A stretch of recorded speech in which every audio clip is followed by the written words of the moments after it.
కీర్తన గ్రంథం 6వ అధ్యాయం మొదటి వచనం నుండి.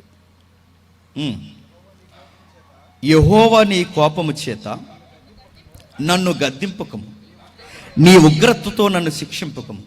యెహోవా, నేను కృషించి ఉన్నాను, నన్ను కరుణించుము. యెహోవా, నా ఎముకలు అదురుచున్నవి, నన్ను బాగు చేయము. నా ప్రాణం బహుగా అదురుచున్నది. యెహోవా, ఎంతవరకు కరుణింపక యుందువు? యెహోవా, తిరిగి రమ్ము, విడిపింపుము. నీ కృపను బట్టి నన్ను రక్షించుము. మరణమైన వారికి నేను గూర్చిన జ్ఞాపకము లేదు. పాతాళమందు ఎవరు నీకు కృతజ్ఞతాస్తుతులు చెల్లిందురు? నేను ములుగుచు అలసి ఉన్నాను. ప్రతి రాత్రియు కన్నీడు విడుచుచు నా పరుపు తేలిచేయుచున్నాను. నా కన్నీళ్ళ చేత నా పడక కొట్టుకొని పోవచ్చున్నది. విసారము చేత నా కన్నులు గుంటలు పడుచున్నవి. నాకు బాధ కలిగించే వారి చేత అవి చినిగి ఉన్నవి. యెహోవా నా రోదనదని విని ఉన్నాడు. పాపము చేయవారు మీరందరూ నా యొద్ద నుండి తొలగిపోడి. యెహోవా నా విన్నపములు ఆలకించి ఉన్నాడు.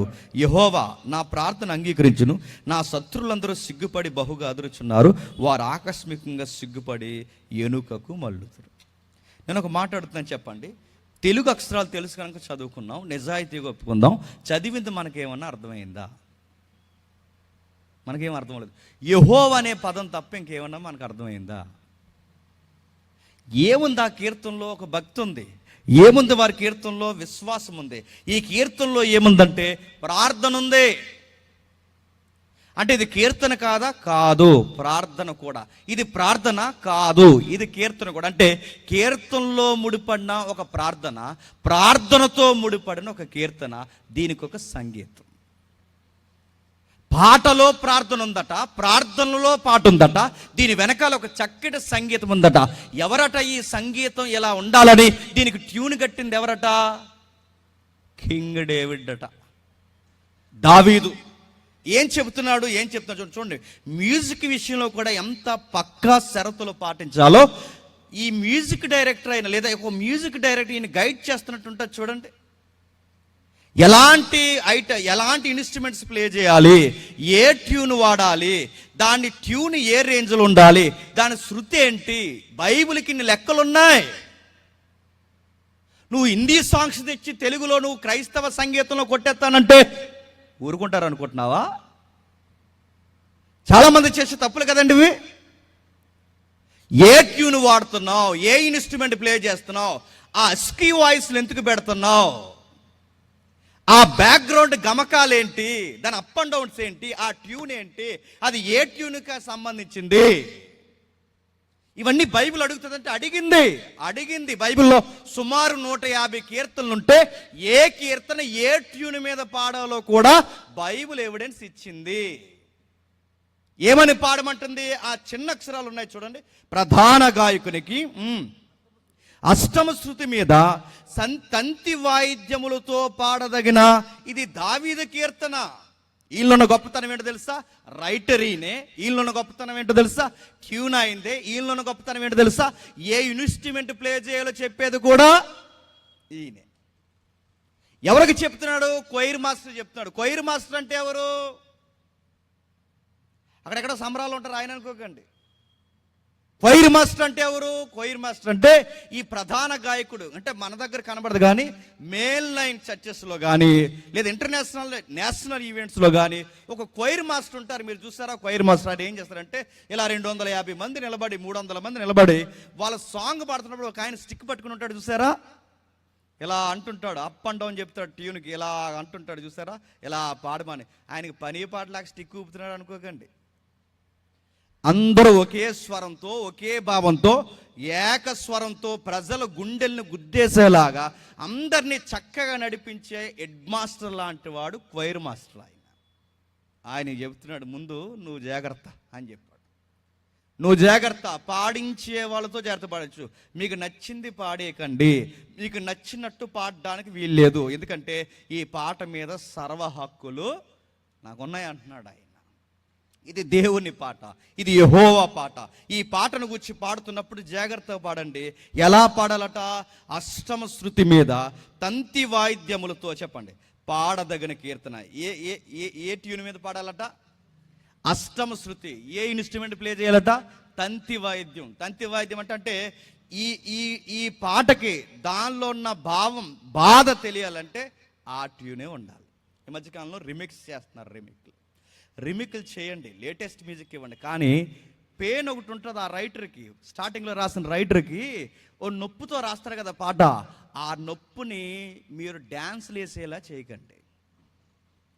ఎందుకంటే ఇన్స్ట్రుమెంట్ ప్లే చేసి నువ్వేం ప్లే చేస్తున్నావు, దానికి ఒక బాధ ఉంది, దాని వెనకాల ఒక నిట్టూర్పు ఉంది, ఆ రైటర్కి ఒక కన్నీళ్ళు ఉన్నాయి. దాన్ని నువ్వు డీజే సాంగ్లా చేస్తే ఆ సాంగ్ సౌందర్యం పోద్ది. అప్డేట్ మ్యూజిక్ ఇవ్వండి, కానీ అసలు స్వరకు మిస్ చేయకండి అని చెప్తున్నాడు. చూడండి ఏమంటున్నాడు చూడండి. అష్టమ శృతి అంటే ఏ తంతి వాయిద్యాలు ఏం వాడాలో చెప్తున్నాడు. తంతి వాయిద్యం అంటే వయలిన్లు, గిటార్లు, సితార్లు, వీటన్నిటికీ అమ్మమ్మే తంతి వాయిద్యం. అర్థమైతే ధన్యత. మరలా వయలిన్ కానీ గిటార్ కానీ ఇంకేవైతే తీగులకు సంబంధించిన ఇన్స్ట్రుమెంట్స్ ఉన్నాయో, ఈ ఇన్స్ట్రుమెంట్స్ అన్నిటికీ, తీగులకు సంబంధించిన ఇన్స్ట్రుమెంట్లు అన్నిటికీ తల్లి లాంటిదే అష్టమ శృతి. దీన్ని ఎవరు వాడేవారు తెలుసా? దావీదు గారు వాడేవారు. దావీదు గారు గొర్రెలు మేపుతూ ఆ అష్టమ శృతులు అంటే ఈ శృతులు కానీ ఈ తంతి వాయిద్యం ఆయనకు బాగా అలవాటు. ఆయన సాంగ్స్ అన్నీ ఈ తంతి వాయిద్యంతో కట్టినవే.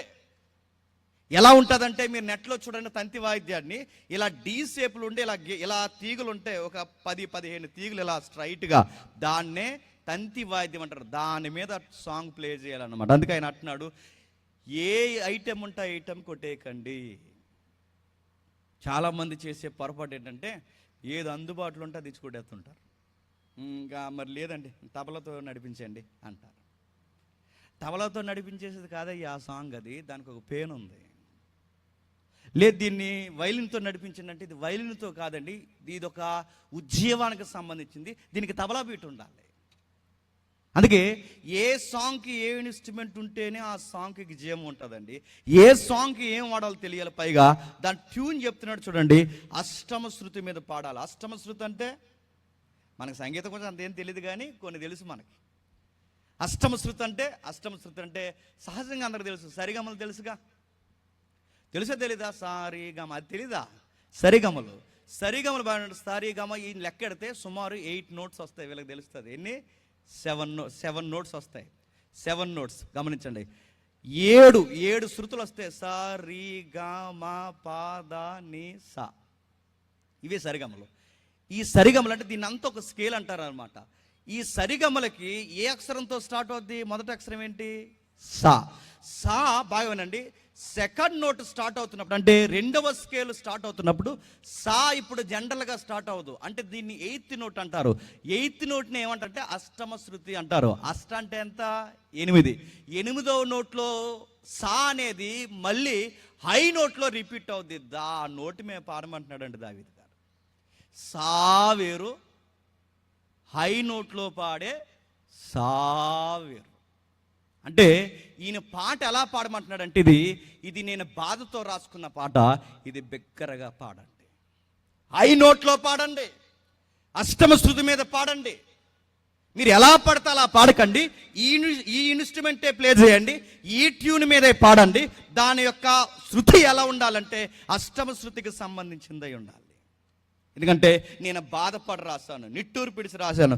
ఏం బాధపడ్డాడు మీకు అర్థం కావాలి అంటే ఒక్కసారి 7వ వచనం చూడండి. 7వ వచనం, విచారము చేత నా కన్నులు గుంటలు పడుచున్నవి, బాధ కలిగించు వారి చేత అవి చినికియునవంటే ఈయనకేదో బాధ వచ్చిందండి దావీదు గారికి. మంచి పాటలు ఎప్పుడు వస్తాయి చెప్పనా? బాధపడితే వస్తాయి. జనరల్గా వచ్చే చెడ్డ సాంగ్స్ ఎన్ని ఎప్పుడు వస్తాయి చెప్పనా? గోదావరి గొట్టి మీద కూర్చుంటే గొట్టి మీద చెట్టు మీద పెట్ట మనసులో ఇవి వస్తాయి. మంచి పాటలు, ఆత్మీయ పాటలు ఎప్పుడు వస్తాయంటే నువ్వు నలగాలి. అందుకే విరిగి నరిగిన స్వరంలోనే దేవునికి ఇష్టమైన చిత్తం జరుగుద్ది. ఆయన చిత్తం జరగాలంటే ఇరిగి నలగాలి. అందుకే నలిగిపోయి రాసిన వాళ్ళ పాటలు ఒకలా ఉంటాయి. బాగా వినండి, నలిగిపోయి రాసిన వారి పాటలు ఒకలా ఉంటాయి. నేను పేర్లు చెప్పట్లేదు. లక్షల రూపాయలు, 13 లక్షలు, 16 లక్షలు పెట్టి ఒక సాంగ్ రిలీజ్ చేస్తాను. మన క్రిస్టియన్స్లో కూడా వచ్చింది ట్రెండ్ ఇది. 16 లక్షలు ఒక సాంగ్కి. అలాంటి సాంగ్ రిలీజ్ చేస్తాను, కానీ ఆ సాంగ్లో ప్రాణం ఉండడం లేదు. మరి ఏముంటుంది? రిపీటెడ్ వర్డ్స్ అంటే ఏదో ఒక పదం అక్కడ బట్టికలు కూర్చోబెడతారనమాట. ఆ ట్యూన్కి ఏదో ఒక పదం మ్యాచ్ అవుతుంది చాలు. అది క్రిస్టియన్ టెర్మినాలజీ ఓడుంటే చాలు. దీనికి ఒక పద్ధతి ఉందా, దీనికి ఒక పాఠం ఉందా, ఇది విశ్వాసం ఏం లేదు. యేసయ్య ఉంటే చాలు, ఏవే పోవే అంటే చాలు, అంతే. ఈ మధ్యకాలం యేసుప్రభుని ఏమంటున్నారు తెలుసా? లవర్ లాగా అంటున్నారు. లవర్ నేను చూసా, ఏవే పోవే అంటారు చూస్తారా? ప్రతి సాంగ్లో యేసుప్రభుని ఏవే గీవే అంటున్నారు.